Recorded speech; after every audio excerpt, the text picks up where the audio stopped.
Tu me regardes. Ah ouais, mais la tête, elle va rester là. Hein. Ok. On regarde bien toutes les épaules, mais on frappe pas trop fort parce que si on se chauffe. Moi, j'ai 10 fois plus que ton âge. Hein. C'est un pur produit de l'école de tennis ATP Liège. Cela fait 2 ans qu'il a commencé chez nous par la psychomotricité, de façon collective. À l'issue de ça, on a constaté qu'il avait les aptitudes pour un petit peu commencer plus de jeux de tennis avec les grosses balles en mousse. Les grosses balles feutres. Il a participé aux compétitions 12 mètres en région liégeoise et ailleurs un peu dans la partie francophone du pays. Et on s'est rendu compte également qu'il pouvait assez rapidement passer en 18 mètres, chose qu'il a fait cette saison. Et il est le seul garçon de 2013 à avoir gagné des matchs en moins de 9 ans. Garde le souris. Bravo. La main. C'est dur, hein? C'est dur pour moi aussi.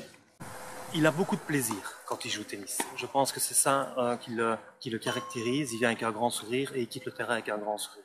C'est un enfant qui ne joue pas énormément. Il a 2 séances entre 3 quarts d'heure et 1 heure. Mais en plus du plaisir qu'il a sur le terrain, il a des aptitudes indéniables au niveau du sens de la balle, au niveau de l'écoute, au niveau de la coordination. Hé, t'as perdu quelque chose. N'oublie pas ta raquette, hein. J'ai beaucoup de plaisir parce que ça reste mes premiers amours, hein, le mini-tennis, les petits, l'accueil. Oui, c'est quelque chose qui me réjouit toujours. C'est par là que j'ai commencé et c'est par là que je finirai. Donc effectivement, ça travaille l'humilité, la réalité, le cœur même des choses. Et vous savez, je suis très attaché aux professeurs dans les clubs de tennis qui accueillent tous les petits parce que je pense que c'est eux on ne les met pas souvent en évidence, mais c'est eux qui font le travail pour après. Et moi, je leur tire un grand coup de chapeau.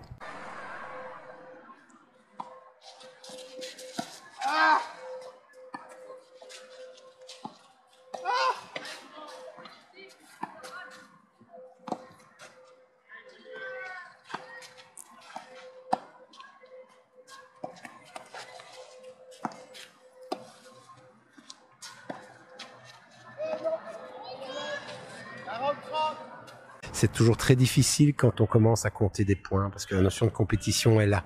Alors essayez de garder ça dans un esprit ludique justement, essayer de continuer à prendre, comme je le disais, du plaisir, à se réjouir de ce que l'on entreprend, mais surtout à prendre de ses échecs et apprendre aussi à rater parce qu'on veut réussir, on veut gagner, mais c'est de ces échecs qu'on tire les meilleurs enseignements et la remise en question. Donc forcément, c'est toute une pédagogie et c'est pour ça qu'il est très important d'avoir des gens qui soient bien formés, qui viennent soit de milieu de la psychomotricité, soit du milieu de l'enseignement, soit formés par l'AFT évidemment, qui ont des diplômes, parce que ça leur permet de ne pas faire n'importe quoi avec les petits et ces premières heures de tennis sont vraiment fondamentales pour le futur.